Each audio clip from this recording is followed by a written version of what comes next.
तो लास्ट दिन हम लोगों ने डिस्कस किया था कि सिंपल रैंडम सैम्पलिंग का S R S W O R and S R S W R दोनों टेक्निक का वेरिएंस क्या आ रहा था, क्या कॉन्फिडेंस इंटरवल जो भी था हो गया था simple random sampling. So today we are going to start stratified sampling technique. Okay, तो इसका जो अप्रोच है स्ट्रैटिफाइड का, ये सिंपल रैंडम सैम्पलिंग का उधर से आ रहा है, लेकिन एक इंट्यूशन है. First of all, we should discuss the background of stratified sampling. Okay, so background क्या था कि simple random sampling without replacement, ये जो टेक्निक था इसका जो वेरिएंस था that was n minus N by N into S square. That was the variance. ये आया था, राइट? ये था ना.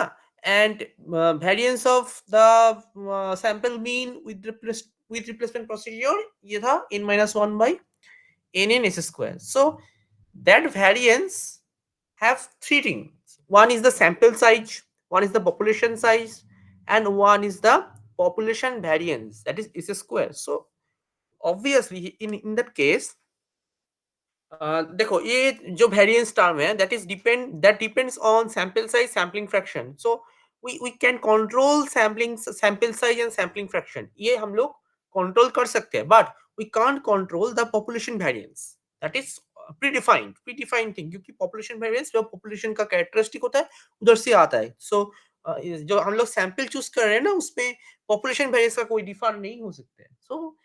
So what can be a issue? The issue is that suppose population variance is very large, okay, and the reason may be due to some cluster in the population.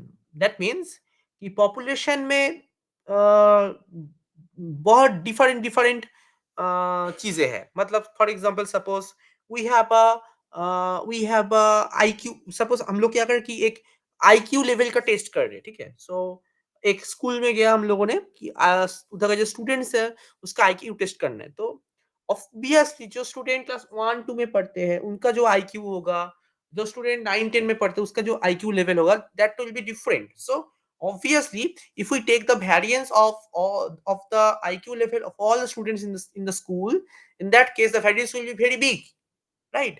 So हम लोग क्या कर सकते हैं, we can easily divide the whole population into some classes. For example, class 1 class 2 class 3 is the classes, and we can eventually look upon the variance of each classes. So in this way we can easily reduce the variance, and we can obviously, if we want to take out some samples from the population, in that case क्या होगा कि हम लोगों का जो variance होगा, variance of Y bar, variance of sample mean जो आएगा, that will be lower. So that is the intuition of stratified random sampling. So when the population is heterogeneous, so we don't know about the population characteristic whether it is homogeneous or heterogeneous. We can easily there are some methods to check whether the population is homogeneous or heterogeneous, but assume that the population heterogeneous है. So when the population is heterogeneous, in that case क्या होगा कि simple random sampling uh, is not precise, because ये जो इस square value है, जो population variance है, that will be very large. Okay, so when the population is heterogeneous, we can divide the population into some classes, and eventually we can take out the samples from the classes. Okay, so इसके ऊपर base करके हम लोगों का stratified random sampling technique बने हैं. सो कैसे काम करती है, फर्स्ट ऑफ ऑल ये चीज चेक करते हैं. तो that was the basic thing, that is the background, and the basic idea behind the stratified sampling is that there are 3 points. First point is that to divide the whole heterogeneous population into smaller groups, जो मैंने कहा, ठीक है, or we can say sub population, such that sampling units are homogeneous with respect to the characteristic under study within that sub population. मतलब हम लोगों को ऐसा ग्रुप में डिवाइड करना है, फिर क्लास में डिवाइड करना है, जिस क्लास के अंदर जितना भी सैम्पलिंग यूनिट्स है that are homogeneous. Okay, for example जैसे हम लोगों ने बात कर रहा था आईक्यू लेवल के बारे में। So IQ level of class 1 का स्टूडेंट का जो आईक्यू लेवल है दैट इज होमोजेनियस। उसके अंदर में जितना भी स्टूडेंट्स है that are homogeneous population. Okay, so हम लोग क्या करेंगे कि we divide the whole heterogeneous population into some smaller groups and that groups are homogeneous population। okay, हो गया। next thing is heterogeneous with respect to the characteristic of study among the subpopulation. This subpopulation are called strata। okay, so strata is plural। ये देखो note में मैंने डाला है इधर, इस strata is plural and stratum is singular। ये याद रखना, कभी कभी हम लोग टर्मिनोलॉजी गलत कर देते हैं, ठीक है। strata are that particular सब पॉपुलेशन, ओके, जिस सब पॉपुलेशन में डिवाइड किया है। तो stratum 1 stratum 2, suppose we divide the whole population into k groups, so stratum 1 stratum 2 up to stratum k are the k strata, right? And the last thing is that treat each subpopulation as a separate population। मतलब जो हम लोगों ने strata में divide किया है, इसको हमने एक एक अलग अलग पॉपुलेशन में समझ के उसके अंदर से हम लोग क्या करेंगे, सिंपल रैंडम सैम्पलिंग यूज करके सैंपल ड्रॉ कर लेंगे। तो that is stratified random sampling is nothing but modified version of simple random sampling. Okay, simple random sampling से ऊपर जाके जस्ट इसी में काम किया कि whether the population जो है it is homogeneous और heterogeneous, वो अगर हम लोग को पता चल गया तो हम लोग stratified में मूव कर सकते हैं, ठीक है। That is the thing, that is the basic concept behind stratified analysis. So ये बहुत उतना डिफिकल्ट है नहीं। हाँ, तो इसको थोड़ा और अच्छे से देख लेते हैं कि suppose we have a population of size capital N is the number of sampling unit in the population। okay, हो गया। and we assume that the number of strata that is equals to k is the number of strata। so we divide the whole population into stratum 1 stratum 2 up to stratum k। we divide the whole population into k strata। okay, now Ni, capital Ni is the number of sampling units in ith strata। So in ith strata, matlab, for example, in the stratum 1, number of sampling unit is N1। So population size in stratum 1 is N1. Population size in stratum 2 is N2. Population size in stratum K is Nk. Okay. And now we are going to choose samples from each of the stratum। okay, so suppose we are choosing n1 samples from stratum 1, n2 samples from stratum 2। so small ni are the number of sampling unit to be drawn from ith strata। Okay, so this are the notation. Just ये सब हम लोगों को क्योंकि बाद में काम पे आएगा, जितना भी हम डेविएशन निकालेंगे उस सब में ये सब टर्म यूज होगा, तो that's very important. And capital N and small n are the population size and sample size. ये जो बाहर लिखा हुआ है that are sample size in the population size. So ये तो ऑब्वियस है, हम लोग देखे थे सिंपल रैंडम सैम्पलिंग में ऐसा ही था, राइट? ओके, नेक्स्ट थिंग, हम लोग कैसे एक्चुअल में कैसे निकल रहे हैं, ठीक है। So divide the population of N unit into K strata, that is the first thing. Okay, so यही बात हम कर रहे हैं ना, इतना देर से यही बात कर रहे हैं कि पूरा पॉपुलेशन को हम के स्ट्रेटा में डिवाइड कर रहे हैं।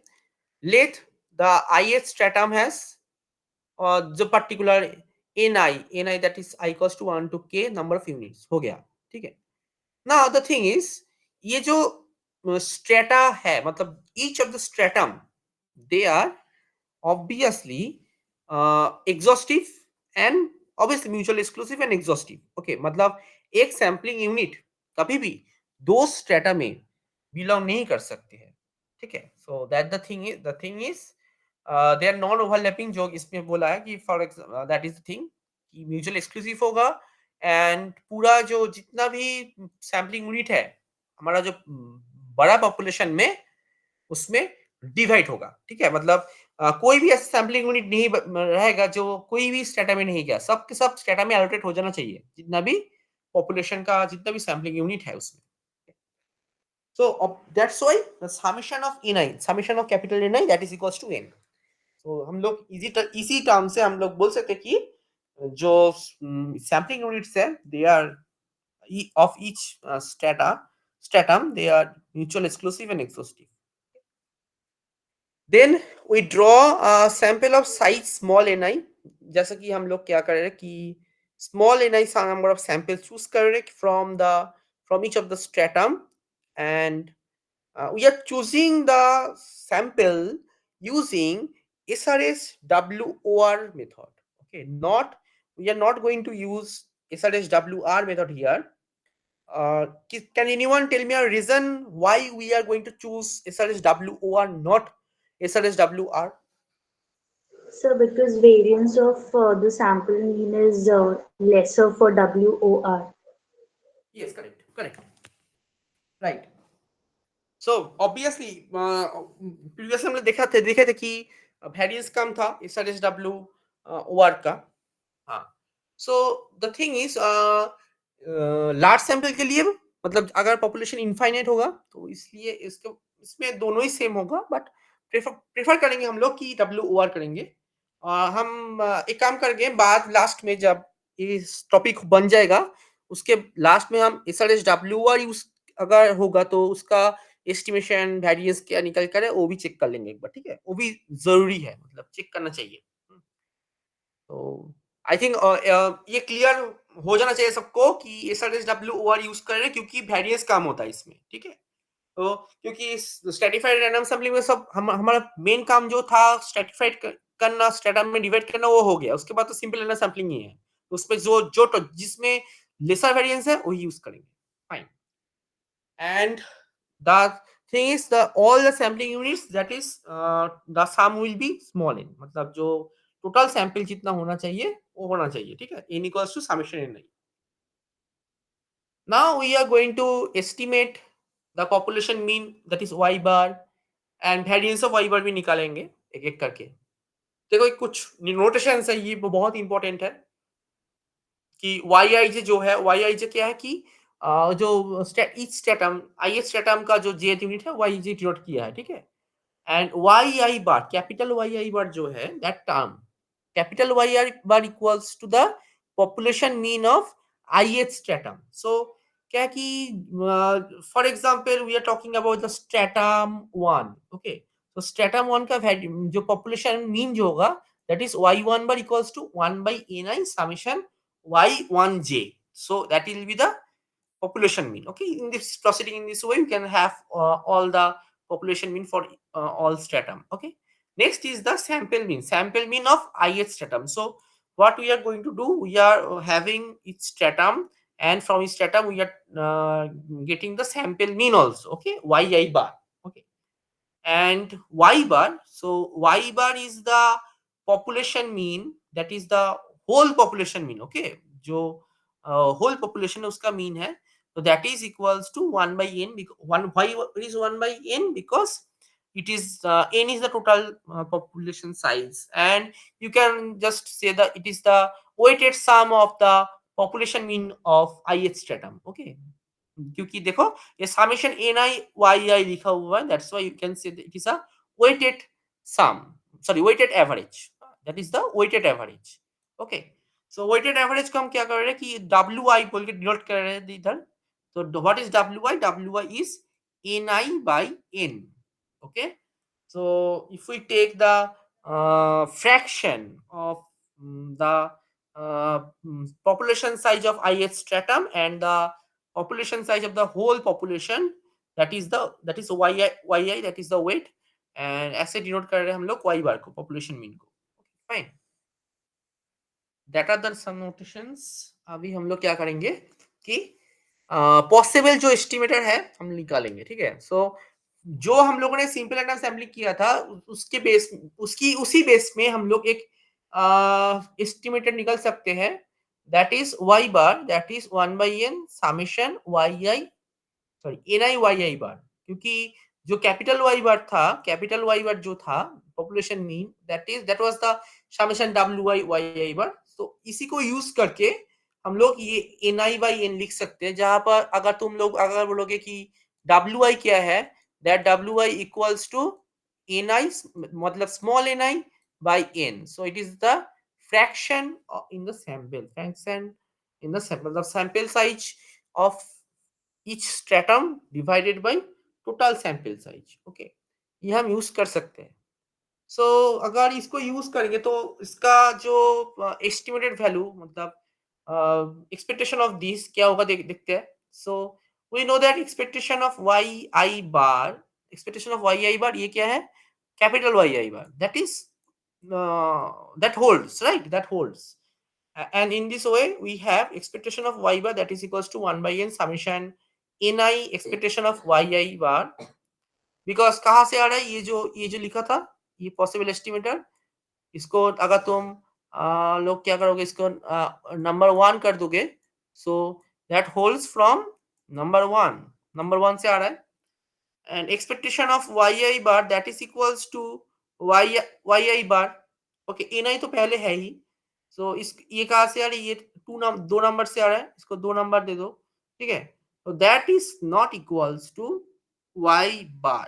So actually what we are trying to find, if we are trying to find a estimator that expectation of small y bar that is equals to capital Y bar. But in that case, Y bar is a biased estimator of Y bar. तो इसका बायस कितना होगा, इसका बायस कितना होगा फिर. Hello. Small ni upon n, हाँ. will that be the bias? No, कैसे बोल रहे हो ये बायस होगा.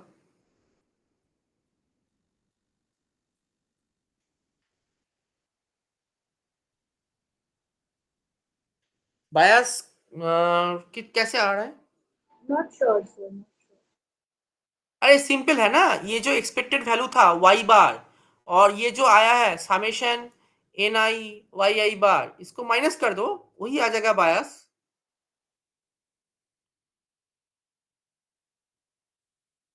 Correct.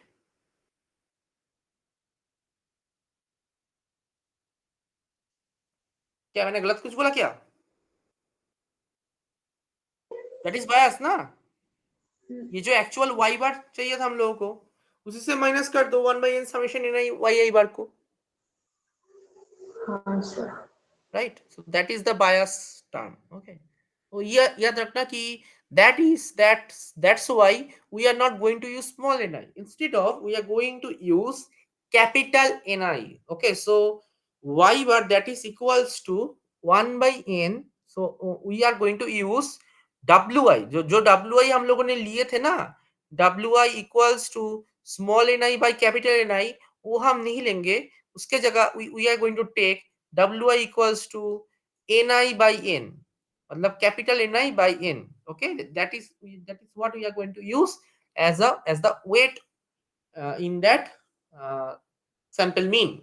So y bar that is equals to 1 by n summation ni yi bar, that term we are going to use. So if we try to find the estimation of this, estimation of y bar that is equals to 1 by n summation ni into expectation of yi bar, तो अभी तुम लोग इसको use करोगे, that will be equals to some y bar ही आएगा, क्योंकि 1 by n summation of this term, ये जो टर्म है ये y bar आ रहा है, क्योंकि ये पूरा पॉपुलेशन के ऊपर ही है, इसमें सैंपल का कोई जगह नहीं है, ठीक है, ये पॉपुलेशन ही है. That's why we can say y bar is an unbiased estimator of capital Y bar. Okay.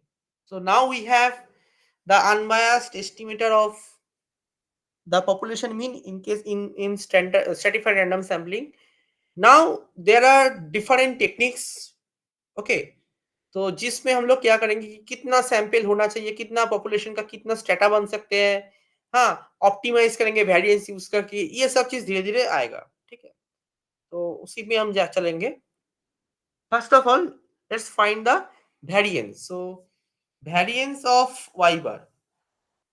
So first thing is that variance of y bar, that is equals to summation of wi into variance of y bar and plus double summation wi wj covariance term. तो obviously ये covariance term आएगा, but the covariance of yi bar yj bar that is equals to 0.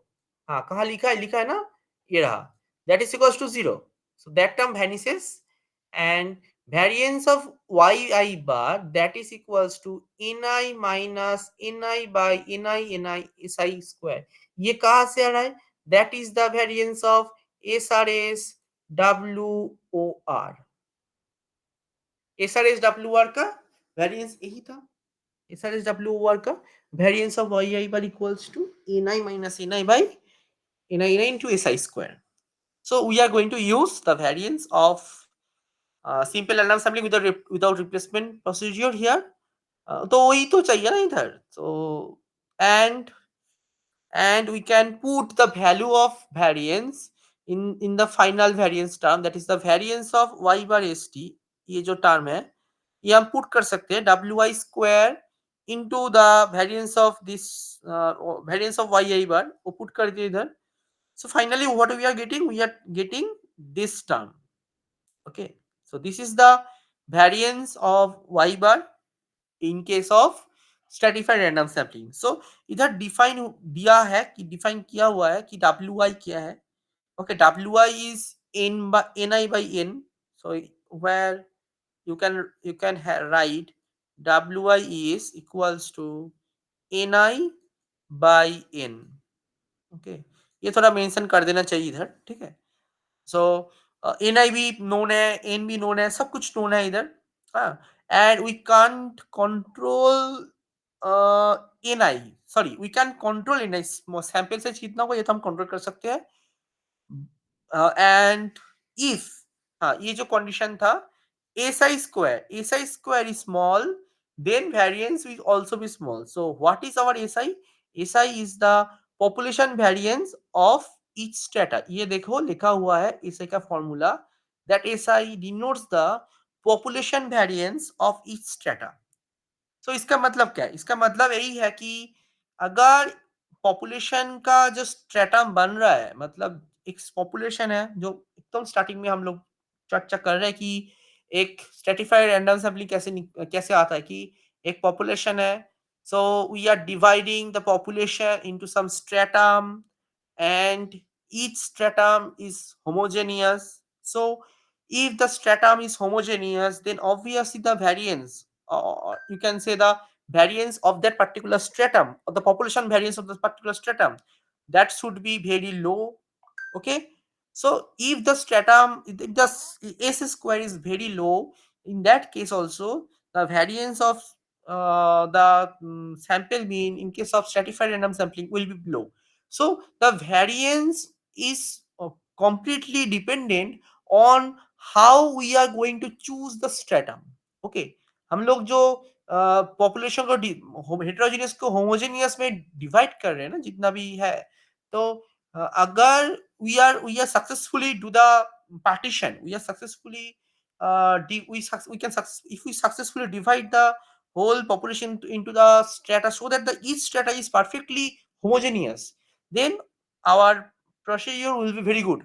Otherwise उसका कोई मतलब नहीं बनेगा कि कोई भी ऐसे भी करके हम लोग डिवाइड कर दिया, कोई उसका जो अंदर जो स्ट्रेटम बन रहा है उसका वेरिएशन बहुत ज्यादा है, हेटेरोजेनियस बन रहा है, तो उसका कोई मतलब नहीं बनता है, right. So just we have to remember that we have to divide the stratum in such a way कि उसका जो अंदर का जो homogeneity कंडीशन है वो सेटिस्फाई कर जाए. ठीक है. तो अभी हम लोग क्या करेंगे, ये WI है, WI को हम लोग निकालेंगे. ठीक है. ओके, सो धीरे धीरे करके उसमें आते हैं. एक और इधर मैंने ऐड किया था कि suppose we want to estimate the variance. तो हम लोग क्या करेंगे, expectation of S I square that is equal to S I, क्योंकि ये पहले हम प्रूव कर चुके हैं S R S W work के लिए. वी हैव ऑलरेडी प्रूवन कि expectation of sample variance that is equals to the population variance. Okay, so variance of Y I bar that is क्या था वो, सैंपल मतलब जब जब भी हम लोगों का पास सैंपल वेरिएंस अवेलेबल था, we can use the variance formula for sample variance, that is the variance v hat yi bar, ये आया था. So we can put b hat y bar in the main formula. Okay इसमें add कर दिया इधर. सो कुछ difference नहीं आ रहा है इधर, जस्ट कैपिटल एस था, स्मॉल एस आ गया. उसमें भी S R S W are में भी ऐसा ही था, कैपिटल एस की जगह स्मॉल एस आ गया था. हाँ, सो देखो ये जो फॉर्मूला था उसमें कोई डिफरेंट नहीं है, जस्ट वही. Okay fine. जो मैंने बोला था तुम स्टार्टिंग में कि we are going to use S R S W R, but what will happen if we use S R S W R instead of S R S W R. So in that case क्या होगा, इन that case पहली बात जो है कि y बार जो था, y bar that will be completely same. Okay ये सेम ही होगा क्योंकि डब्ल्यू आई वाई आई बार ले रहे थे, ये भी उधर भी ऐसे ही ले रहा था. ठीक है, S R S W are में भी. ठीक है, उसमें कोई चेंज नहीं हो रहा है. तो एक obviously it will be unbiased estimator of the population mean. ठीक है, एंड उसके बाद जो इधर मतलब वेरिएंस ऑफ वाई बार, इसमें चेंज होगा. इसमें क्या चेंज होगा, इसमें चेंज होगा ये वाला टर्म, ये वाला टर्म, राइट. सो इसमें क्या हो रहा है कि ये जो एन आई माइनस स्मॉल एन आई था, वो जो स्मॉल एन आई की जगह वन रिप्लेस हो रहा था, वही आ जाएगा इधर.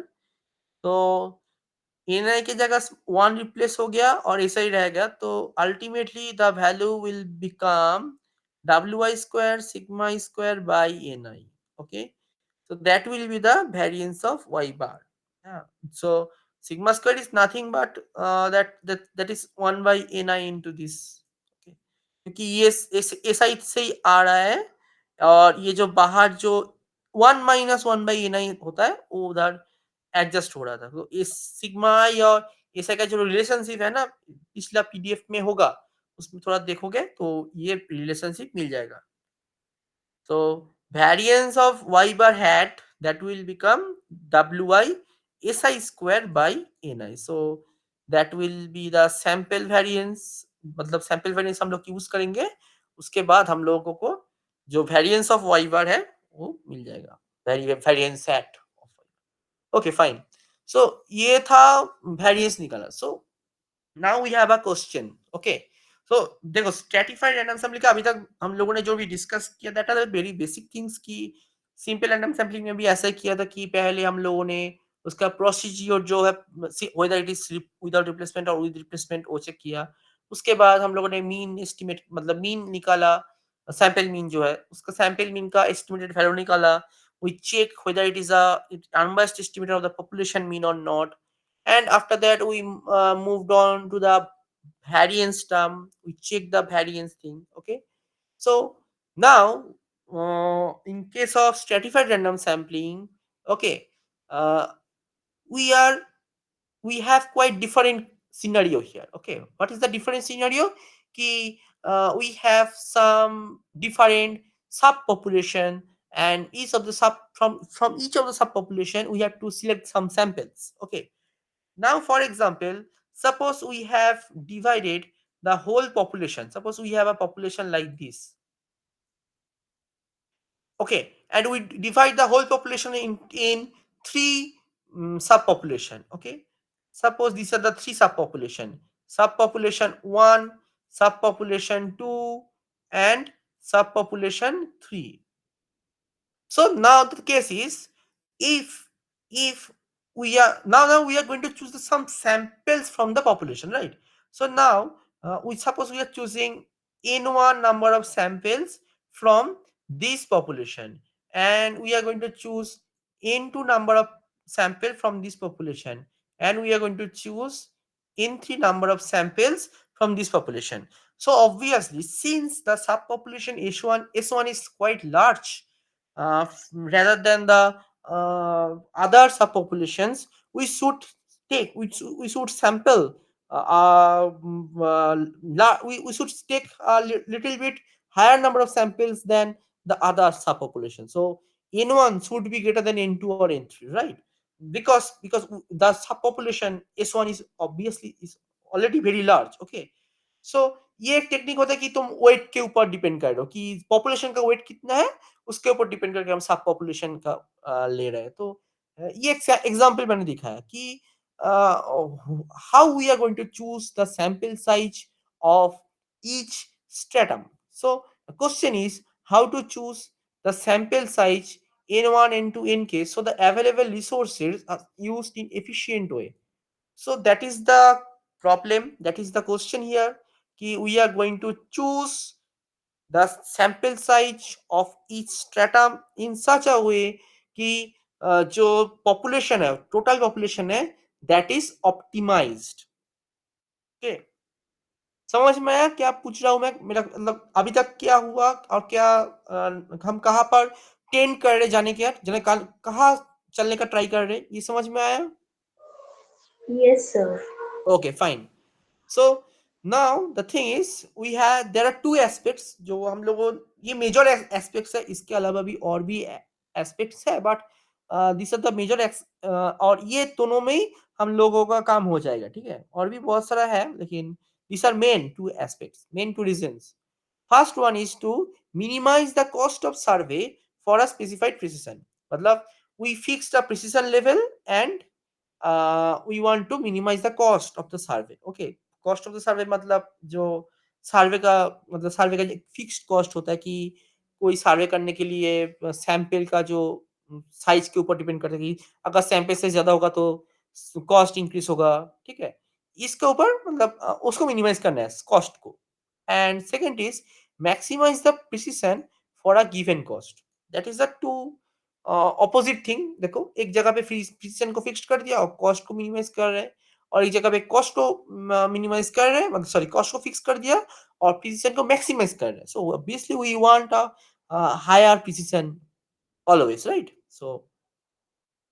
सो एक नोट है, ये बहुत ही इंपॉर्टेंट है कि the sample size can be determined by minimizing both cost and variability. मतलब प्रिसिशन एंड कॉस्ट दोनों को हम एक साथ ऑप्टिमाइज कर नहीं सकते हैं, ठीक है? मतलब प्रिसिशन को इंक्रीज कर मतलब प्रिसिशन का तो मैक्सिमम कर दिया और कॉस्ट का तो मिनिमम कर दिया, ये कभी नहीं होगा। जैसे कि हम लोगों का होता है ना कि type 1 error and type 2 error एक साथ कभी मिनिमाइज नहीं कर सकते। We always fix a error, we fix a type of error and then we try to minimize the other error, right? So in that case also we can't handle both uh, things, okay? Cost and precision दोनों को एक साथ हम handle नहीं कर सकते। So okay, the cost function is directly proportional to the sample size, whereas variability is inversely proportional to the sample size. So you know that कि cost function जो होगा कि अगर सैंपल इंक्रीज होगा, सैंपल साइज अगर increase होगा तो obviously cost function increase होगा। ओके, मतलब इसका रीजन यही है कि कॉस्ट सैंपल साइज अगर ज्यादा होगा हो जाएगा तो कॉस्ट इंक्रीज हो जाएगा, and if we take a large number of sample then obviously the variance term will be minimum because variance में नीचे इन रहता है ना। देखो जो पहला जो variance हम लोगों ने निकाल रहा है इधर variance of y bar, in variance of y bar ni is in the denominator, ni is in the because capital Ni is fixed. Okay, capital Ni is fixed but the small ni that is variable, we have the freedom to choose small ni, right? So what we are going to choose that will always have an effect on variance of y bar. So if we take the large number of sample size, obviously the variability will decrease and the precision will increase. So if the variability is decreased, precision will be increased. Okay, so these are two things. So that's why we can't handle cost and precision simultaneously. Okay, so there are two options. Okay, so now based on that different ideas, we have different types of allocation. First one is equal allocation. ये बहुत simple सा allocation है। एक second.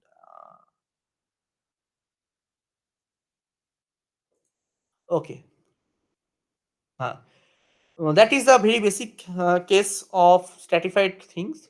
क्या है कि we choose the sample size n, मतलब ni equals to n by k. तो इसका मतलब है कि k is the number of strata and n is the sample size. So though both are fixed, so all ni are same. N1 is equal to N2 equals to N3 equals to Nk. All ni are same. So equal allocation is the easiest allocation technique, but obviously since it has no complexity, so obviously the we can if we check later, the equal allocation is worst. मतलब बहुत ही खराब result आएगा इसका अगर variance निकालेंगे तो, क्योंकि देखो जो पहला जो एग्जांपल हम लोगों ने सोच रहा था ना कि suppose we have a population like this and we divide population into three subpopulation, s1, this is s1 and this is s2, मतलब ये जो population है ये s2 है and this is s3. So if we select equal number of samples from each of the strata, so stratum, in that case s2 is the smallest subpopulation, and from the smallest subpopulation we are selecting a equal number of sample जिसमें we have involved s1 मतलब जो highest number of sampling unit है जिस सब population में उसका भी same आ रहा है, तो इसका कोई मतलब नहीं बनता। फॉर दैट केस अगर इक्वल एलोकेशन यूज करेंगे तो बाद में जाके वेरिएंस ज्यादा होने वाला है, ठीक है, ये तो ऑब्वियस केस है, but still it is a technique of choosing sample size for each stratum, so ये हम लोग यूज कर सकते हैं, ठीक है। Second one is proportional location. So what we are talking about कि एक काम करते हैं कि प्रोपोर्शन ले लेते हैं। प्रोपोर्शन मतलब कि वी अगर जो सब पॉपुलेशन का सैम्पलिंग यूनिट का जो साइज है, जो एन आई जितना होगा उसका प्रोपोर्शन में स्मॉल एन आई भी उतना होगा। मतलब क्या है, अगर कोई सब पॉपुलेशन बड़ा होगा तो उसमें से ज्यादा सैंपल चूज करेंगे, अगर कोई सब पॉपुलेशन छोटा होगा तो उसमें से कम सैंपल चूज करेंगे। So we are going to choose N I in such a way that N I is proportional to capital N I. Okay, so N I is proportional to capital N I, that is the thing. So we can write ni equals to del ni, where del is constant, okay, proportional constant. So how we are going to find del? देखो summation अगर both side लोगे, ये मैंने complete I think नहीं लिखा था, ये del into summation capital N I ये आएगा, ठीक है। Summation N I equals to del into summation N I, okay. So we get small n equals to del capital N. So what is del? Del equals to n by N. So del equals to n by N, so we get small ni equals to n by n into capital Ni. So we all know what is n. N is the sample size, matlab total sample size. What is capital N?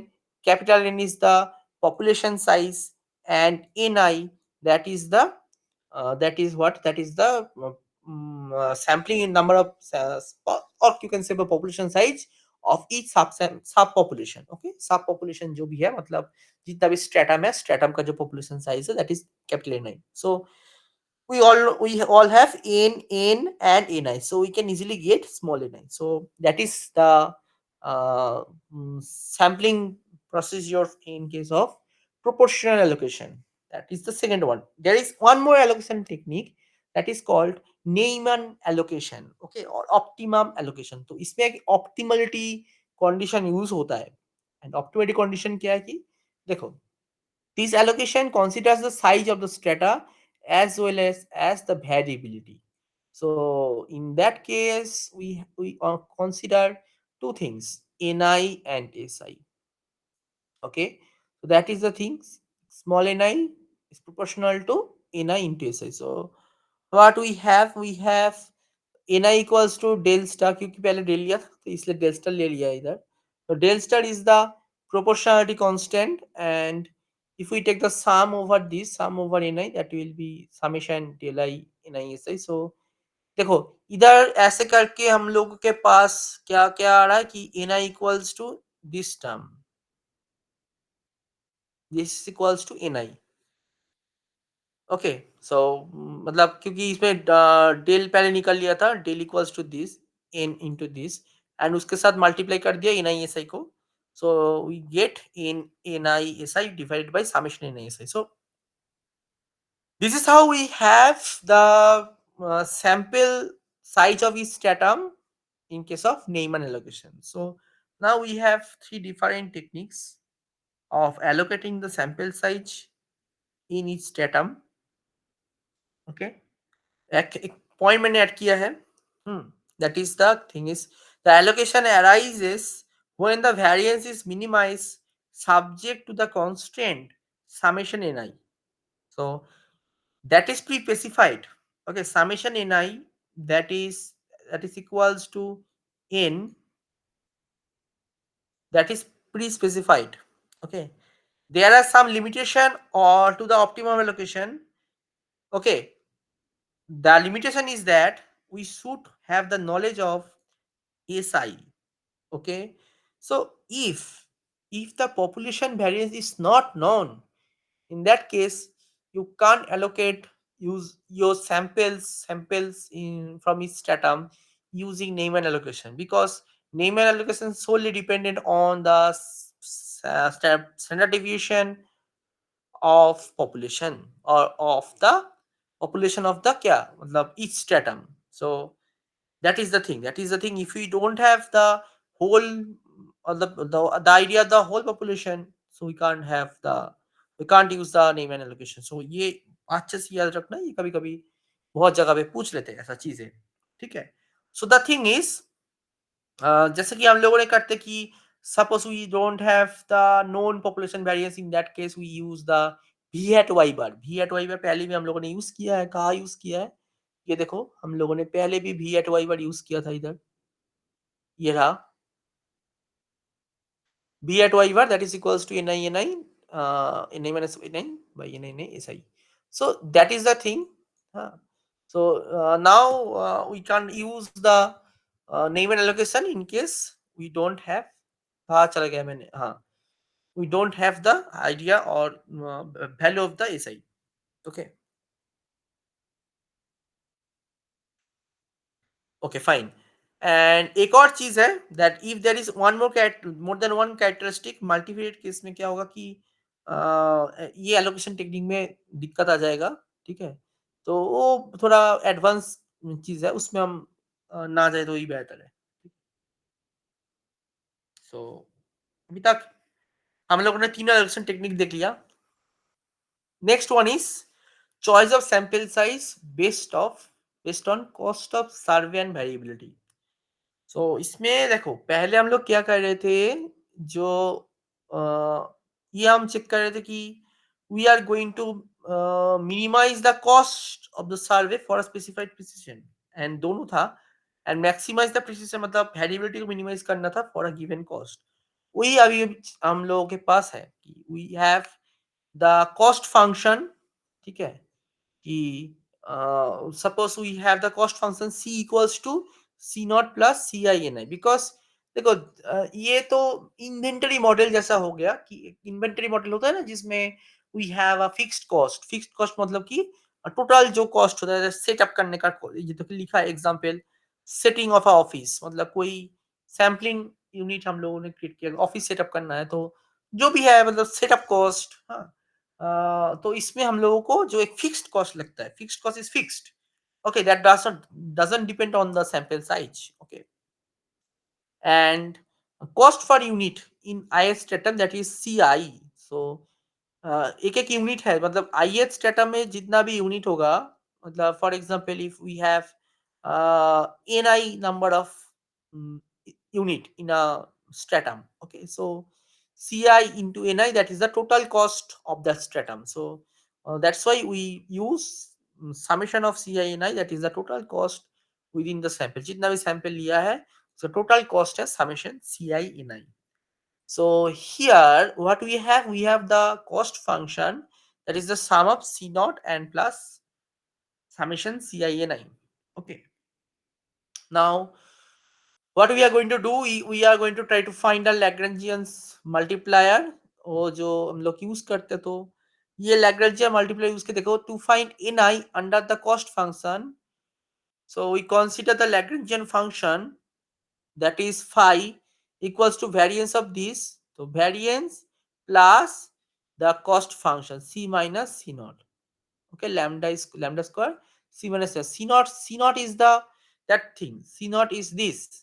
That is the overhead cost, मतलब total cost, and c is the total cost and c naught is the setup cost. Okay, so इसका difference जो होता है that is the summation ci ni. Okay, तो इसी को हम लोगों का मतलब lambda के मल्टीप्लाई करना था, तो that's why we use c minus c naught. Okay, so now we have उसको अलग से किया है, देखो वेरिएंस को इधर लिखा हुआ है summation W I into this plus lambda square into summation of this, तो we just replace C I minus N I, ठीक है, इसको रिप्लेस कर दिया है, क्योंकि क्योंकि इसमें हम लोगों को क्या करना है कि इनाई के ऊपर इनाई के रेस्पेक्ट में डेरिवेटिव करना है, ठीक है, because we are trying to find the value of ni, so ultimately we are going to take the derivative of ni against ni.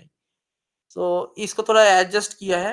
so इसमें क्या है कि ये जो टर्म है that term is only dependent on ni and बाकी जितना भी टर्म है the sub will be that all will be undependent. okay, so उसको उसका जो डेरिवेटिव है वो जीरो आ जाएगा. तो इसको डेरिवेटिव करने के बाद क्या आ रहा है कि W I S I by N I root N I equals to lambda into this. So from here we have ni equals to 1 by lambda into this. So that is the value of ni. देखो अभी exam में कहाँ से question आएगा, कौन सा formula use होगा, ये तो मुझे भी पता नहीं है, ठीक है, मतलब कभी पता नहीं चलता है, ठीक है. सो दैट इज बेटर कि ये सब फॉर्मूला को एक जगह पे तुम लोग एडजस्ट करके लिख लो, एक फॉर्मूला टेबल बना लो कि suppose this is the thing we are having the cost function and we want to minimize the total cost. okay, so उसमें क्या होगा कि एनआई का वैल्यू कितना है, क्योंकि एनआई का देखो अभी प्रोपोर्शनल एलोकेशन एम एलोकेशन की इतना इतना वैल्यूज इतना इतना फॉर्मूलाज था, तो इसमें एक और फॉर्मूला ऐड हो गया एनआई का, तो दिक्कत हो सकता है. तो ये याद रखना चाहिए मुझे लगता है, क्योंकि ये अगर एग्जाम में आया तो पूरा फॉर्मूला डेरिवेटिव करने का तुम लोगों के पास टाइम होगा नहीं. हाँ, so you should have previously मतलब इसको थोड़ा रिमेम्बर करके चलो, ठीक है. समझ में आ रहा है क्या बोल रहा हूँ मैं? Sir, in your formula of Ni, hmm, you've you've mentioned this lambda term. इसका वैल्यू क्या लिखेंगे सर? ये तो लैग्रेंज मल्टीप्लायर है ना. तो एग्जाम में अगर लिखना होगा तो फिर क्या कैसे तो लैम्बडा ये का? तो निकाल लेंगे ना अलग से. ये अलग से हम लोग क्या करेंगे, ये जे हम अभी हम लोग डिस्कस करेंगे हाउ टू डिटरमाइन लैम्डा, ये आएगा धीरे धीरे करके, ठीक है, हम डिस्कस करेंगे ये, क्योंकि डब्ल्यू आई तुमको पता है, एस आई पता है, और सी आई भी पता है. C I is the cost of each stratum. Okay, है ना, am I right? Yes sir yes. हाँ, तो लैम्डा निकालना बाकी है, उसको हम निकाल लेंगे आराम से, ठीक है. बाकी लोग नहीं है ना, सब रिकॉर्डेड लेक्चर सुनेंगे. हाँ, ठीक है. तुम लोग मॉक टेस्ट दे रहे हो क्या अभी इसके ऊपर, गेट का, गेट और किसी का? Sir, I have only joined like 2 days ago, so I am not giving any mock tests at the moment. Okay, अभी तुम्हारा मतलब प्रिपरेशन में मतलब कौन सा एग्जाम टारगेट में है, सीएसआई या गेट, कौन सा एग्जाम टारगेट है तुम्हारा? Sir, CSIR. सीएस है, तो उसमें तुम कौन सा पोर्शन ट्राई करोगे, मतलब यूनिट 1 यूनिट 2 यूनिट 4 में? So I am actually going for linear algebra and okay. so actually I've given one attempt previously and in okay. that I had done only PYQs from like YouTube tutorials, but then that was not of much help. इसीलिए फिर मैंने class join करने का सोचा okay. And या सो sampling का question तो I am also looking forward to the PYQs that you will be solving in the classes to come. But अब तक तो अपना थियोरी चल रहा है, so I'm just waiting for the PYQs, you know, so that I get to know that whatever I'm learning in the theory no, class. Actually देखो इसमें क्या है ना, तुम पहले ये टारगेट करो कि तुम्हारा बैकग्राउंड स्टैटिस्टिक्स है ना या मैथमेटिक्स? Stats. स्टैट्स में MSc statistics, right? Yes, sir. Okay, fine. So in that case, you can attempt the unit 4 whole portion, right? Yeah, sir. Yes, of course Okay, I can. fine. तुमने तो एक attempt दे दिया है, तो उसमें unit 4 में से कितना कितना सॉल्व किए कर पाए थे? So I could only solve of like 20 marks. Okay, सो मुझे लगता है कि देखो मुझे ये लगता है कि प्रीवियस ईयर क्वेश्चन से भी इम्पोर्टेंट है कॉन्सेप्ट क्लियर करना, ठीक है? previous year question is good, okay, for देखो, if you are considering a exam like gate जिसमें न्यूमेरिकल टाइप बहुत आता है, तुम न्यूमेरिकल के ऊपर डिपेंड कर गेट सॉल्व कर पाओगे, मतलब गेट क्लियर कर लोगे, ठीक है? न्यूमेरिकल का क्वेश्चन इतना आता है ना, उसके ऊपर तुम गेट निकल लोगे, but for the case of CSI net you can handle only, मतलब तुमको थियोरेटिकल भी तो बहुत करना होगा, ठीक है? तो इसलिए मैं सजेस्ट करूंगा कि पूरा स्टैटिस्टिक्स में जितना भी, मतलब हमारा क्लास में जितना भी हो रहा है थियोरेटिकल चीजें अच्छे से करो पहले, ठीक है? और तुमने लीनियर अलजेब्रा ट्राई किए थे, आई सजेस्ट कि लीनियर अलजेब्रा करो। ऑप्टिमाइजेशन मतलब एलपीपी जो है, एलपीपी तो आई थिंक किया हुआ है ना, मतलब बीएससी में भी था, एमएससी में भी होना चाहिए। हाँ, operation research, right? LP questions, whatever had come no in this time's exam, I was able to attempt those. Okay, Uh, okay, yeah, and even Markov chain I was able to attempt, except for this one question okay, where I was not able to understand only what that question was trying to ask. ठीक है, कोई बात नहीं। मतलब सिर्फ markup से और LPP करके नहीं होगा, मतलब हाँ एलपीपी करके, क्योंकि उसमें जो मार्क्स होगा वो तो तुम्हारा आराम से आ जाएगा, ठीक है? एलपीपी कर लो। और आई सजेस्ट कि तुम लोग तुम्हारा जो एक होता है कि रियल का जो पार्ट है ना, सीक्वेंस सीरीज, ये सब पार्ट कर लो, ठीक है? उसमें कुछ मार्क्स आ जाएगा, ठीक है? रीमन इंटीग्रल, हाँ ये सब तो मतलब रियल एनालिसिस का थोड़ा बिगिनर पार्ट है ना, वो कोई ऐसा करके वो पार्ट थोड़ा अटेम्प्ट करने का ट्राई कर लो, ठीक है? उसमें थोड़ा मार्क्स आ भी गया तो भी चल जाएगा, लेकिन यूनिट 4 तो पूरा कर लेना चाहिए। मुझे लगता है कि यूनिट 4 का स्टैटिस्टिक्स का जो भी पोर्शन है वो इतना डिफिकल्ट होता नहीं है सीएसआई नेट में, क्योंकि उन लोग उतना मतलब करते हैं डिफिकल्ट, लेकिन ऑलमोस्ट अदर जो एग्जाम थे जैसे कि आईएएस हो गया या फिर कोई भी तुम पीएससी का क्वेश्चन निकाल लो, हाँ उसका जो पैटर्न होता है उससे थोड़ा बहुत मिलता है, ठीक है? गेट से नहीं मिलता है। सीएसआई नेट का जो यूनिट 4 का जो क्वेश्चन टाइप का जो पैटर्न है उसे उसमें तुम गेट का बहुत कम सिमिलरिटीज मिलेगा, क्योंकि इस गेट में ज्यादा न्यूमेरिकल टाइप आता है ना। बट सीएसआई नेट के लिए यूनिट 4 के लिए तुम पूरा अच्छे से स्टैटिस्टिक्स अच्छे से स्टार्ट करो, मुझे ये लगता है। हम लोग जो चैप्टर कर रहे हैं कि सैम्पलिंग टेक्निक्स, इसमें 7 to 8 मार्क्स आ जाएगा, एक 4.5 मार्क्स का 4.75 का क्वेश्चन आएगा, एक आएगा ही आएगा इसमें से, ठीक है? और एक 3 मार्क्स का तो आ ही जाएगा, ठीक है? तो आ गया 7.75। इसके बाद डिजाइन है, डिजाइन में हम लोग को सेम 7.75, मतलब इसमें डिजाइन सैम्पलिंग करके हम लोगों के पास 14 या फिर 15 मार्क्स आ रहा है, ठीक है? तो ये सब छोड़ना मत, ये सब बहुत मतलब क्या बोलता है, मार्क्स आगे ले जाने के लिए होता है, ठीक है? अगर एक्टिव में तुम्हारा 30 में आउट ऑफ 30 25 26 आ गया, और स्टैटिस्टिक्स में जो लास्ट 20 क्वेश्चन आता है, मतलब 4.75 का 20 क्वेश्चन आता है, उसमें अगर 10 क्वेश्चन भी तुमने कर लिया ना, तो तुम्हारा मतलब काम बन जाएगा। हाँ, और 3 मार्क्स का तो आ ही जाएगा, उसमें मार्क्स आता है, लेकिन 4.75 इज मोर इम्पोर्टेंट बिकॉज उसमें एमएसक्यू रहता है ना। तो पहले आई सजेस्ट कि पहले तुम बेसिक कॉन्सेप्ट क्लियर कर लो, मतलब थियोरेटिकल जो भी है अच्छे से पढ़ाई करो।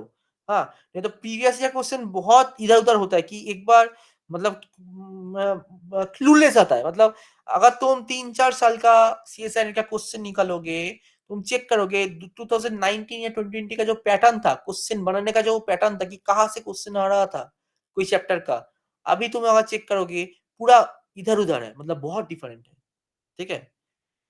समझ रहे हो मेरे बात क्या बोल रहा हूँ मैं? Yes, sir. Yes, sir. Okay, तो तुम पहले बेसिक मतलब पूरा सिलेबस में जितना भी मतलब एकदम लाइट टू लाइट, जैसे कि मैंने ये जो इन्फॉर्मेशन डाल रहा हूँ ना, जैसे कि ये जो इन्फॉर्मेशन था कि this allocation arises the variance minimise subject to the constant, this limitation क्या है एनिमल एलोकेशन का कि we should have the knowledge of SI, ऐसा जो भी मिनिमल इन्फॉर्मेशन है ना, ऐसा मिनिमल इन्फॉर्मेशन छोड़ना नहीं है इसमें, ठीक है। धीरे धीरे ओ- I will try to guide, जो इसमें जो भी जिसमें जो भी है प्रीवियस ईयर सॉल्व भी करेंगे, सब धीरे धीरे हो जाएगा आई गेस। पहले ये कंप्लीट कर लेते सिलेबस को थोड़ा, ठीक है। चलो आगे बढ़ते हैं फिर। हाँ, हाँ, तो जो सवाल था कि लैम्डा जो है इसको कैसे डिटरमाइन करें। हाँ, there are two ways is correct, there are two ways to determine lambda. One is minimize the variance term and second is minimize the cost term. So same thing, एक काम कर सकते हैं कि कॉस्ट को हम लोग फिक्स कर दिया और वेरिएंस को मिनिमाइज कर दिया, और एक हो सकता है कि वेरिएंस को मिनिमाइज कर दिया और सॉरी वेरिएंस को फिक्स कर दिया और कॉस्ट को मिनिमाइज कर दिया। तो there are two ways to determine lambda. Okay, so first one is to minimise the variability for fixed cost. मतलब देखो, अभी पहले जो था मतलब एकदम स्टार्टिंग में ये जो एलोकेशन टेक्निक था इसमें हम लोग क्या कर रहे थे कि सैंपल चूज कर रहे थे इन आई सैंपल्स। तो इसमें क्या था कि एक एक था कि वेरिएंस मिनिमम कर लो और कॉस्ट को सॉरी वेरिएंस को फिक्स कर लो, कॉस्ट को मिनिमाइज करने का ट्राई करो। और एक होता था कॉस्ट को फिक्स कर दो, वेरिएंस को मिनिमम करने का ट्राई करो। तो उसमें हम लोग क्या किया था कि ये जो था सैंपल साइज बेस्ड ऑन ये था एक, और 3 एलोकेशन था, 4 टेक्निक देख लिया। तो अभी इस ऐसा ही है, लैम्डा भी यही ट्राई करेंगे कि कॉस्ट हम लोग फिक्स कर देंगे, वेरिएंस मिनिमम और वेरिएंस फिक्स्ड कॉस्ट मिनिमम, ठीक है। तो एक स्टार्ट करते कि कॉस्ट को फिक्स कर दिया पहले। So C is the pre specific, C not is the pre specified cost which is fixed. Okay, and उसके बाद काम करते ले लेते हैं, हाँ। Okay, fine. So summation of C I N I that is equals to C not star. Okay, C not star ये तो पहले हम लोग डिफाइन किए थे। सी नॉट क्या था, सी नॉट था समेशन सी आई ना, तो इधर भी डिफाइन कर लिया। And so we can write C I in in place of wi we write the formula of, sorry, in place of ni we write the formula of wi si divided by, ये कहाँ से आया, ये आया previous page से। जो previous page में हम लोग निकाले थे, देखो एक सेकेंड, ये डब्ल्यू आई, ये जो फॉर्मूला निकाले थे एन आई का, that formula we are going to apply here. Okay, इसको हमने इधर अप्लाई कर लिया। So using this we have lambda equals to this. Okay, lambda equals to this term, ये करेक्ट है ना, ये आ रहा है। तो इसमें सब कुछ अवेलेबल है हमारे पास।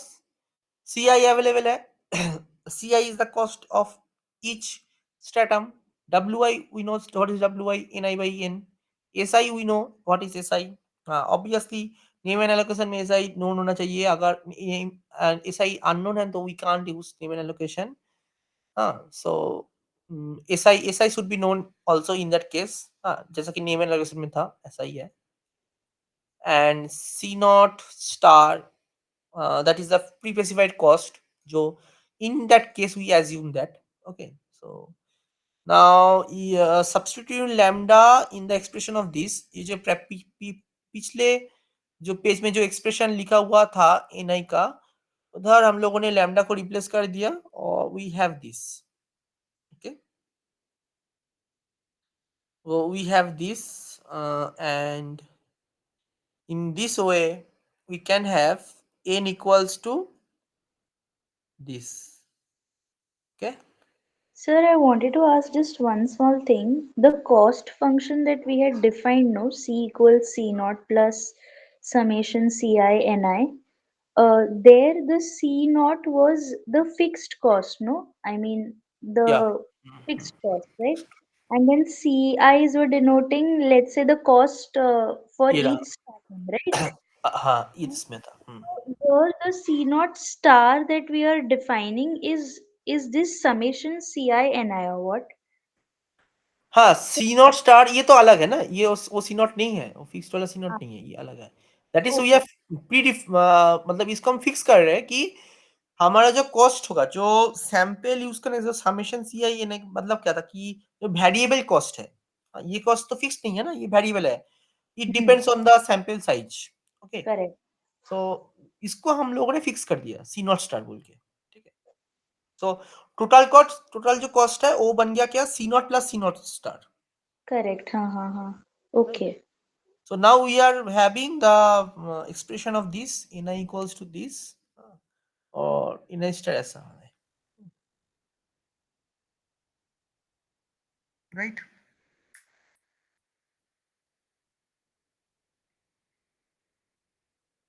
Okay. Okay sir, okay. Fine, ठीक है।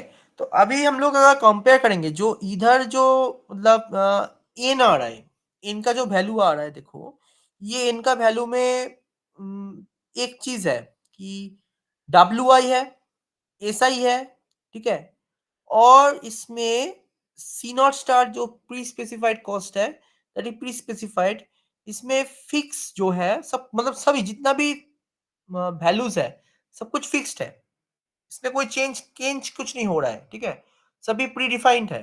तो we can easily have the value of ए9। So what about that capital SI? That is unknown, no? I mean, no, what if it is unknown? That is the population standard deviation of each stratum.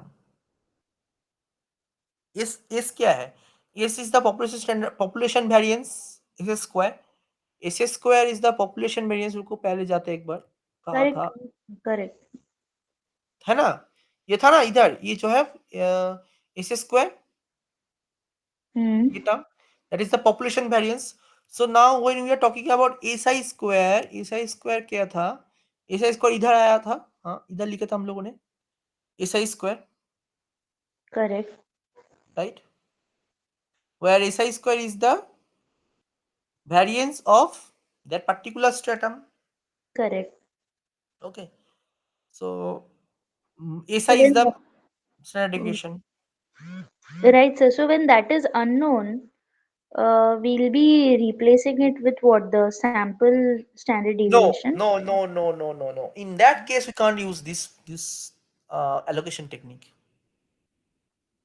Oh, okay. जिसकी नेमैन में हम लोगों ने discuss किया था ना कि एलोकेशन टेक्निक यूज नहीं कर सकते, तो ये थोड़ा ट्रिकी है ये सब चीजें, हाँ, इसीलिए ये थोड़ा मतलब थियोरेटिकल नॉलेज चाहिए होगा, ठीक है। एसआई का अगर नहीं, ये सब याद रखना, हाँ ये सब चीजें याद रखना होगा, ठीक है, fine, okay. Okay. Next is minimize cost for a given variability. So this is the second part. So क्या करेंगे हम लोग, पहले से पहले जो था कॉस्ट को फिक्स कर दिया था, अभी हम लोग वेरिएंस को मिनिमम कर दे, मतलब एक लोअर लिमिट लगा देते हैं वेरिएंस पे, that is B naught. So that is a total variance, okay, अंदर जो है समेशन का वो है variance of each stratum using uh, using the simple random sampling without replacement, उसको यूज करके जो each stratum का जो variance बन रहा था वो था, और उसका सम ले लिया तो पूरा variance आ गया, क्योंकि तो यूज करके इसका इसका जो फॉर्मूला, इसको यूज करके हम लोग को क्या आ रहा है कि लैम्डा इक्वल्स टू दिस। ये कैलकुलेशन थोड़ा इजी है, मतलब जस्ट इसको अलग से डिवाइड किया है, उसके बाद इधर उधर लेके ये आया है, ठीक है ना, और इसके जगह पे वो मतलब 1/λ इना के जगह पे भी ऐड कर दिया है, इना इक्वल्स टू दिस, ये भी सब्स्टिट्यूट कर दिया है इना के, मतलब ये जो जगह था ना इना, सेकेंड लाइन पे, सेकेंड लाइन पे ये जो एन आई था, ये एन आई के जगह ये 1/λ का वैल्यू ऐड कर दिया, 1/λ, ये जो वैल्यू है ये ऐड कर दिया, ठीक है। So and from here you can have the value of lambda, जो लैग्रेंज मल्टीप्लायर है वो भी निकल के आ रहा है, तो we can easily put the value of lambda in and that is what the optimum in I. Okay, so same, both are same. Okay, fine. So now we have the sample size when there are two cases when the variance is pre-specified and we have to minimize the cost, and previously we have seen that the cost is fixed and we try to minimize the variability. Okay, so that two cases are very important. Okay, now what we are going to do, we are trying to find the sample size under proportional allocation for fixed cost and fixed variance. Okay, ये हम निकाल लेते हैं sample size क्या होगा। देखो अभी cost fixed है। Case number one, if cost is fixed then C not equals to summation C I N I, ये तो फिक्स्ड हो, ये तो आ रहा है। So under proportional allocation what is N I? N I equals to N into W I, that is the value of the sample size of each stratum, that is n into wi. So c naught, that becomes n into summation wi ci, ये बन रहा है, right? So from here we can have we can have n equals to c naught divided by this. So we have n I equals to c naught, मतलब ये जो n आया है ना, इस n को हम लोग क्या करेंगे, इधर रिप्लेस कर देंगे फ्रॉम वन। ये जो आ रहा है 10 from one we have n I equals to c naught into wi divided by wi ci, ये सब wi ci है, ये सब वन नहीं है। अच्छे से देखो, ये ऊपर डॉट है एक। So the required sample size is that n equals to summation ni, जिसमें तुम लोग इसमें लिख सकते हो कि summation of c naught wi divided by summation wi ci। तो दैट इज द सो इसमें तो सब कुछ अवेलेबल है, wi भी नोन है, c naught भी नोन है, ci भी नोन है। So we can easily find the value of the sample size for each stratum. Second, what is the second thing? Second is that variance is fixed. Okay. So if the variance is fixed, then what we have? We have summation ni minus 1 by ni into wi si square, that is equals to v naught. So same है, जो भी हम लोगों ने calculation कर सकते, इधर से इनका वैल्यू निकल जाएगा ऐसे करके, n equals to summation wi si square wi का s square divided by this. So ये न्यूमरेटर डिनोमिनेटर जो भी आ रहा है, इसको इनके जगह मतलब ये मतलब लास्ट में ये तो आ गया इधर, इसको ये जो लाइन है इसको इक्वेट करके, एंड फाइनल में जो आ रहा है मतलब जैसे भी हम लोगों ने प्रीवियस स्लाइड में देखा था कि उसमें भी था कि ni equals to n into wi। सो n जो क्या था, n ये था और इसके साथ wi को मल्टीप्लाई कर दिया है, तो we have the ni। So this formula is known as Bowley's allocation. ठीक है, ये याद रखना, this allocation is known as Bowley's allocation. Okay,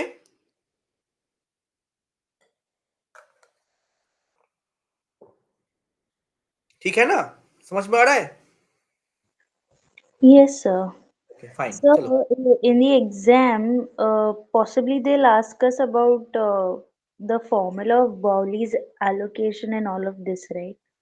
हाँ हाँ हाँ, ये तो कोई भी जगह पे मतलब इसमें कहाँ से क्वेश्चन आएगा किसी को नहीं पता है। ठीक है, तो ये अच्छा है कि इसका प्रोसीड्योर याद रखो या फिर फॉर्मूले याद रखो। तो मुझे लगता है कि प्रोसीड्योर याद रखना थोड़ा मतलब पूरा कट करके निकालने का डिफिकल्टी है, क्योंकि उसमें अगर कोई एरर आ गया, मतलब कोई मिस्टेक हो गया, तो तुम कहाँ जाओगे, है ना?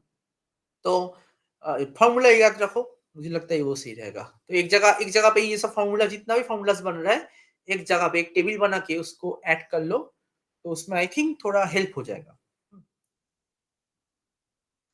Sure, sir. Stratified random sampling में मतलब जितना भी सैम्पलिंग टेक्निक्स है, उसमें स्ट्रैटिफाइड रैंडम सैम्पलिंग में ज्यादा से ज्यादा फॉर्मूलाज है, क्योंकि इसमें बहुत तरह से हम लोग स्ट्रेटा में डिवाइड कर सकते हैं। एक पॉपुलेशन को हम डिवाइड कर रहे हैं डिफरेंट स्ट्रेटा में, ठीक है, उसका बहुत डिफरेंट टेक्निक्स है। और ये बहुत मतलब हम लोग का टेक्स्ट बुक में बहुत मिलेगा, तुमको कोई भी टेक्स्ट बुक पकड़ लो, उसमें स्ट्रेटिफाइड रैंडम सैम्पलिंग में चले जाओ, जैसे कि आई विल सजेस्ट कोग्रान देख लो, कोग्रान का जो सैम्पलिंग टेक्निक का जो बुक है, if you don't have, I have PDF, I will send you, okay, तो मेल कर देना मुझे, एक बार सेंड कर देंगे। तो उसका जो बुक है उसमें भी यही चीज, मतलब इतना डिटेल में टेक्स्ट बुक में ये सब एक्सप्लेन होता है ना। देखो ये सब फॉर्मूला उतना अच्छे से नहीं, मतलब ये सब डेरिवेशन उतना अच्छे से नहीं मिलेगा, सिर्फ रिजल्ट मिलेगा, लेकिन वो कहाँ से आ रहा है वो थोड़ा समझना होगा। तो ऐसा है कि बहुत डेरिवेशन है स्टडीफेट में, ठीक है, तो सब मैंने एक जगह पे किया है, तो वही है ये सब। ये लास्ट है, ठीक है, नहीं थोड़ा और भी बचा हुआ है अभी तक, ठीक है, चलो।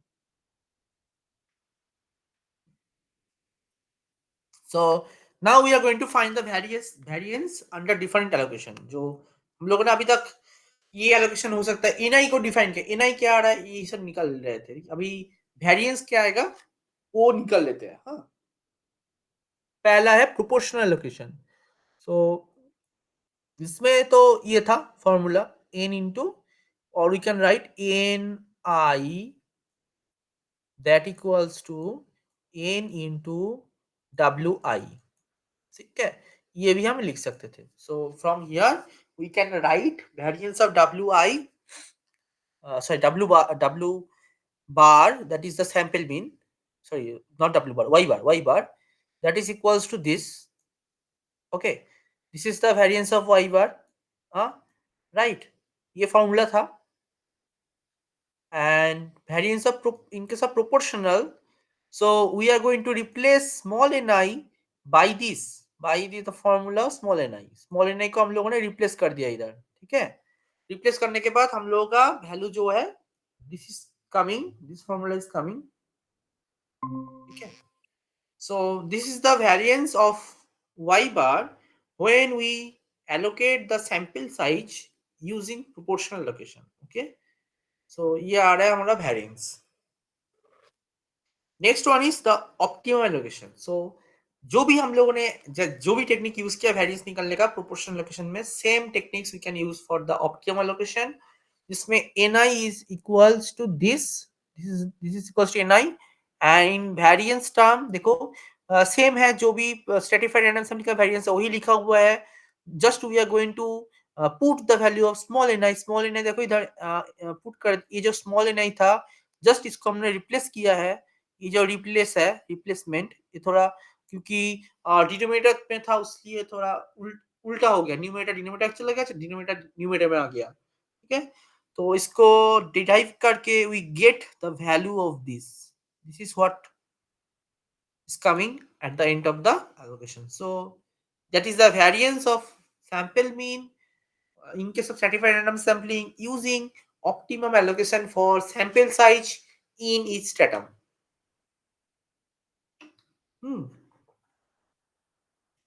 Okay, now we are going to compare the proportional allocation and optimum allocation।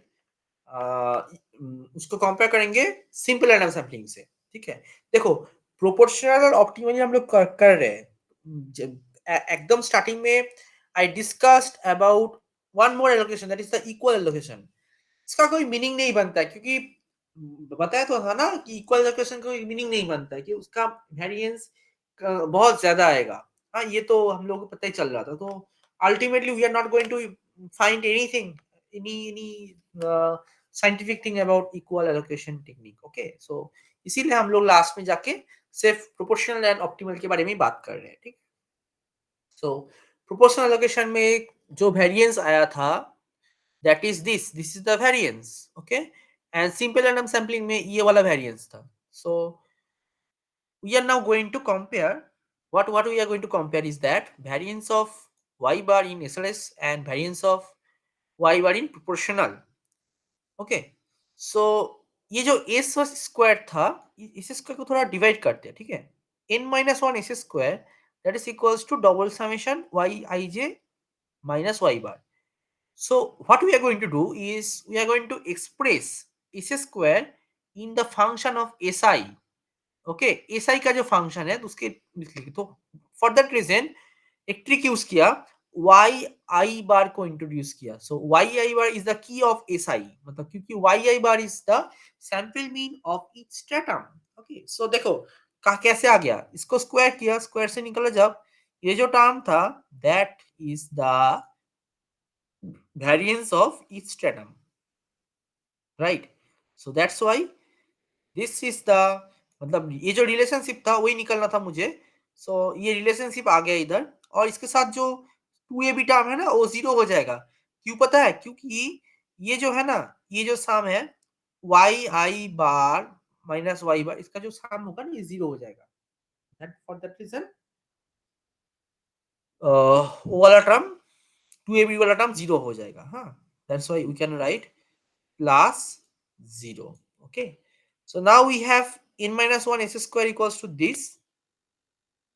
So from here we can write this also. And देखो इसमें n minus 1 by n जो है it will be 1 if we take some large number of n. And so in that case ये ni minus 1 by ni is also 1 and n minus 1 by n also 1. Okay, fine.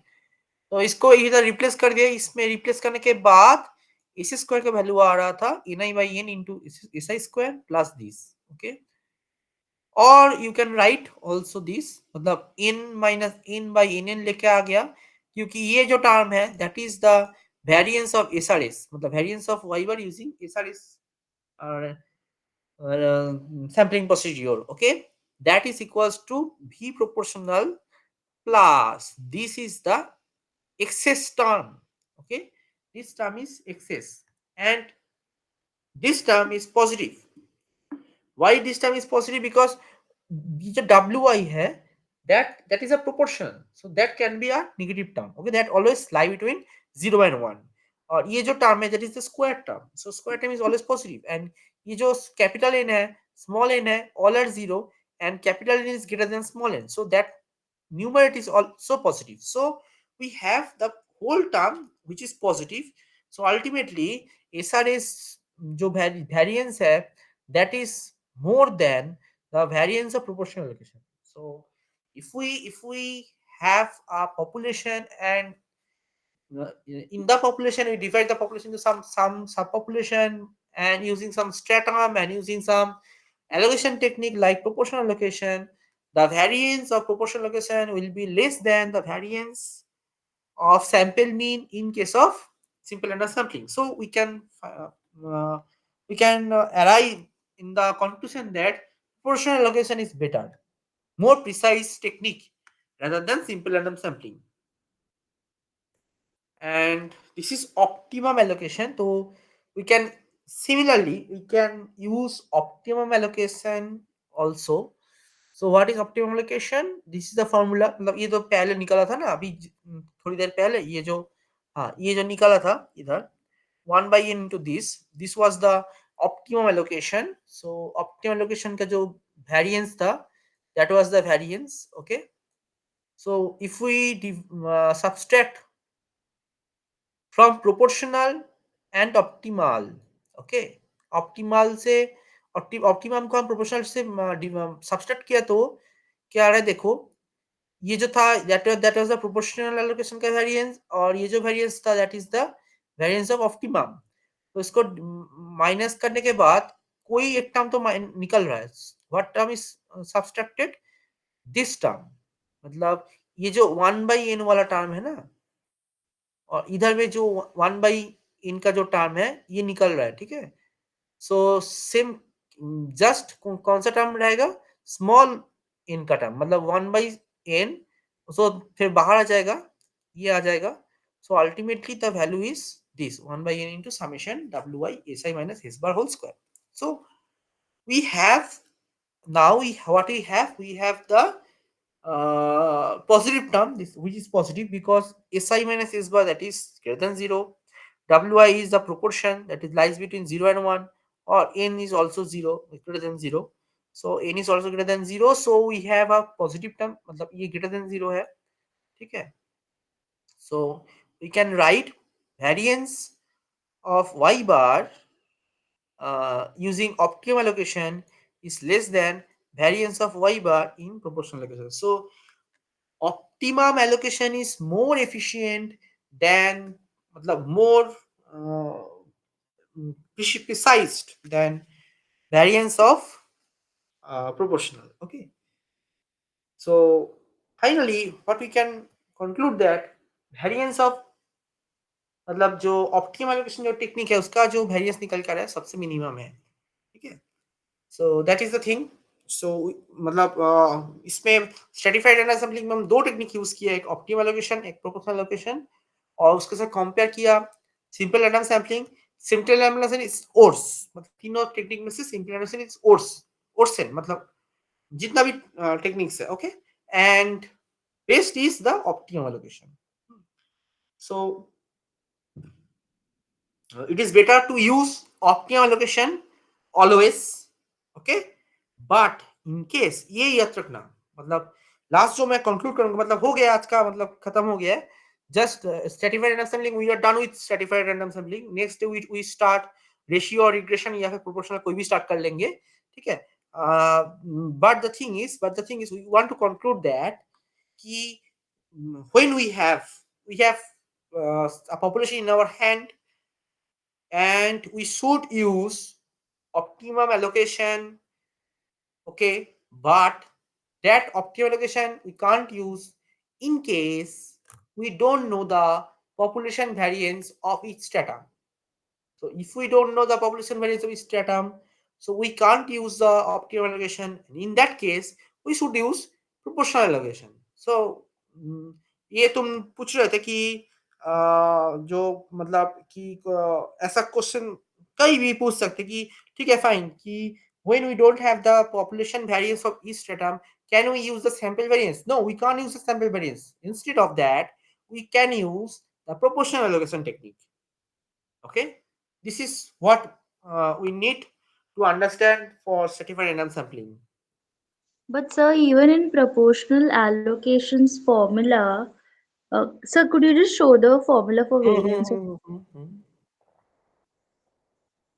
या ये जो variance है ना, अच्छा proportional allocation में जाते हैं एक बार, चलो. राइट, ये है. So here also we are having SI square, no, in the final formula. So here also we will not be able to use proportional if we do not have information about no the no no cap. No no no no no, देखो देखो इसका variance में आ रहा है. देखो ये जो proportional allocation था ना, इस प्रोपोर्शनल एलोकेशन में ये जो एनआई था, एनआई में ये था, that is our N I. When we Yeah. are allocating the samples among the stratum, in that case मतलब जब ये कर रहे थे, that in that time we don't need the population variance. But in case of Neyman allocation, when we are dividing the samples among the population मतलब among the stratum, that time we need the क्या मतलब variance term, मतलब population variance of stratum. ये जो SI है ना, ये NI का फॉर्मूला में है. Okay, okay. राइट, वो वेरिएंस Got तो वेरिएंस में तो आएगा ही ना, क्योंकि तो वेरिएंस वाले टर्म है, उसमें हम लोग को देखना नहीं है, वो तो आएगा ही. You can easily find the variance of this, मतलब ये जो वेरिएंस है ना, if we don't know the population variance we can easily replace it by S square. ये जो बाहर है ना, बाहर एक n-1 आ जाएगा, वो जो टर्म है उससे मल्टीप्लाई हो जाएगा, ये सब बन जाएगा वो. राइट, बट वो जो n का जो फॉर्मूला है ना, ये जो ऑप्टिमम एलोकेशन में इस एन का फॉर्मूला में ही हम लोगों के पास ऐसा है. सो इन द फर्स्ट स्टेप मतलब पहले ही हम लोगों को ऐसा ही चाहिए, नहीं तो हम ऑप्टिमाइजेशन कर ही नहीं सकते, एलोकेशन नहीं कर सकते, वेरिएंस निकलना दूर की बात है. ठीक ना? it. Okay fine. और कुछ क्वेश्चन है? सर हाँ सर, जो मैंने देखो आपको मेल पे वो इमेज भेजा था क्वेश्चन पेपर का, in that itself there's another question 126. It has got to do something with post stratification.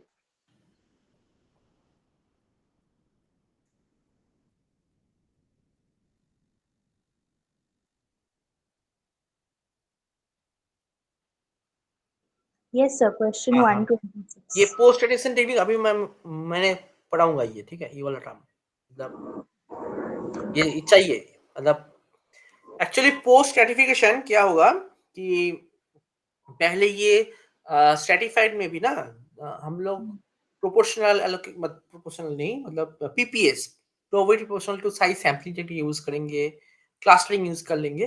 उसके बाद पोस्ट सर्टिफिकेशन का टर्म आएगा, ठीक है, वो एक दिन क्लास में थोड़ी ना होता है, कर देंगे ये भी आ जाएगा, ठीक है। अब अब तुम ये इजीली कर लोगे, ये ऑप्शन stratum अच्छा sizes are equal, stratum sizes are equal, कौन सा यूज होता है इसमें, stratum,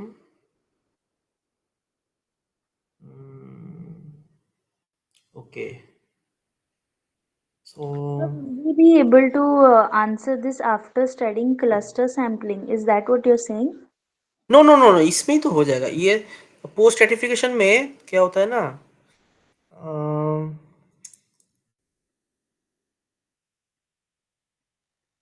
हम्म, इसमें तुम कौन सा कर सकते हो बताओ, ये तो दो तीन, एक मल्टीपल चॉइस था। सर दिस इज महाराष्ट्र का सेट एग्जाम, इसमें नहीं, सिंगल मल्टीपल है कि एमएसक्यू है, एमसीक्यू है? एम एक ही एमसीक्यू है। एमसीक्यू है ना। हम्म।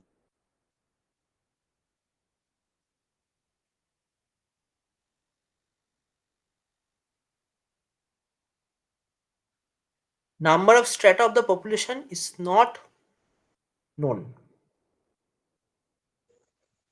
देखो देखो, stratum to which a unit belongs is not known before sampling. हाँ, ये होगा। So exactly how does this happen? Like in stratification, we know that we first create stratas of all the populations, and then from each strata of the population, we select a actually क्या है, SRS post sample, na? Stratification क्या है देखो, जैसा Mhm. कि for example suppose हम लोग किसी पार्सन, मतलब एक ग्रुप ऑफ पार्सन के ऊपर सर्वे कर रहे हैं, ठीक है, तो we know the population is huge and we can divide the population in some stratum, but Mhm. we are going to use the suppose we are going to use the salary, तो जब तक हम sampling नहीं कर रहे हैं ना, तक हम लोगों को पता नहीं चल रहा है उसका सैलरी क्या है, राइट। सो वो जो सैम्पलिंग यूनिट है, वो कौन सा स्टेटा में बिलोंग करेगा, जब तक हम सैम्पलिंग नहीं करते ना तब तक पता नहीं चलता है। Correct. So for what that, exactly do we do then in post stratification? पहले हम लोग क्या करते पता है? पहले first thing is to draw the sample, ठीक है, आप मतलब पहले एक सैंपल ड्रॉ करते हैं, उसके बाद सर्वे कैरी आउट करते हैं। After completion of the survey we stratify all the sampling units in stratified sampling techniques, okay, समझ गया, पहले सिंपल रैंडम सैम्पलिंग होता है, उसके बाद सर्टिफिकेशन होता है इसमें, मतलब ये इसीलिए पोस्ट सर्टिफिकेशन बोलते हैं, क्योंकि इसमें पहले एसआरएस यूज होता है। Okay. So what we studied today in today's class was not post stratification, right? It was no no only no no, stratified random sampling. post For certification is a part of stratified random sampling. So in stratified random sampling, in general, we first divide the whole population in some strata and then use SRS technique. And in post certification, we do the opposite thing. opposite, okay. Okay. ये ये करा दूंगा मैं, ठीक है, ये वाला भी हो जाएगा, ठीक है, And लेकिन सीएसआईआर में पोस्ट सर्टिफिकेशन के ऐसे क्वेश्चन आई थिंक नहीं आना चाहिए, ठीक है। so in fact this was in Maharashtra set exam. Set exam में ये पूछा था उन्होंने. हाँ, सेट एग्जाम में क्या होता है पता है, सेट एग्जाम में जो भी एग्जामिनर होता है ना, देखो ऐसा, हाँ, मतलब एक काम करते हैं, इसको वीडियो को ऑफ कर देते हैं, ठीक है, So ये one more question I wanted to ask. उसी same image में a double sampling was also asked. So could you explain that as well? Double sampling का क्या है? हाँ, डबल सैम्पलिंग भी तो होगा ना, सिलेबस में करा देंगे सब, ठीक है। अच्छा, तो वो भी नेक्स्ट हाँ क्लासेस में ना? हाँ, ओके। डबल सैम्पलिंग जितना भी देखो, अभी अभी भी है ना, सिस्टमेटिक सैम्पलिंग है, डबल सैम्पलिंग है, जितना भी सैम्पलिंग टेक्निक्स है वो सब अ, करा देंगे ना, तो कल नहीं देख लेंगे वो एमसीक्यू भी, ठीक है। ठीक है हाँ सर। हाँ हाँ। ये सेट एग्जाम में क्या होता है पता है, सेट एग्जाम में जितना भी एग्जामिनर होता है ना, उसके जो मॉडरेशन होता है उसमें क्या होता है कि कोई क्वेश्चन अगर जब सिलेक्ट होता है ना, उसमें एक मॉडरेशन क्या करते हैं कि कौन सा बुक से लिया है, कौन सा चैप्टर है, पेज नंबर है, सब कुछ लेते हैं ना, तो वो लोग प्रॉपर्ली टेक्स्ट बुक ही फॉलो करते हैं। सेट सेट का जो एग्जामिनर्स होता है, मतलब जो मॉडरेटर्स, क्वेश्चन पेपर सेटर सारा होता है, तो इसलिए जो टेक्स्ट बुक से डायरेक्ट क्वेश्चन आता है, एकदम एकदम बहुत बेसिक क्वेश्चन आता है टेक्स्ट बुक से। तो एक टेक्स्ट बुक पकड़ लो, कोई भी एक, उसमें जितना भी ऐसा, मतलब ये देखो इतना, मतलब कोई भी अगर पोस्ट सर्टिफिकेशन का बेसिक कॉन्सेप्ट भी उसको पता चलेगा ना, मतलब अ, मुझे एक बार डाउट हो रहा था कि ये जो ऑप्शन बी है, वो भी होगा कि नहीं, मतलब नहीं होगा वो, क्योंकि वो नंबर स्टेटा तो ऑलवेज नोन ही होता है। जो लास्ट वाला ही होना चाहिए, तो ये पोस्ट सर्टिफिकेशन का पहला लाइन से ही पता चलता है, मतलब उसका कोई भी टेक्स्ट बुक का पहला लाइन पढ़ोगे तो ही ये क्वेश्चन पता चल जाता है। तो ये बहुत बेसिक सा क्वेश्चन, मतलब क्वेश्चन पूछता है ये सब, ठीक है। ये डबल सैम्पलिंग भी वेरी मतलब बेसिक है ये, ठीक है।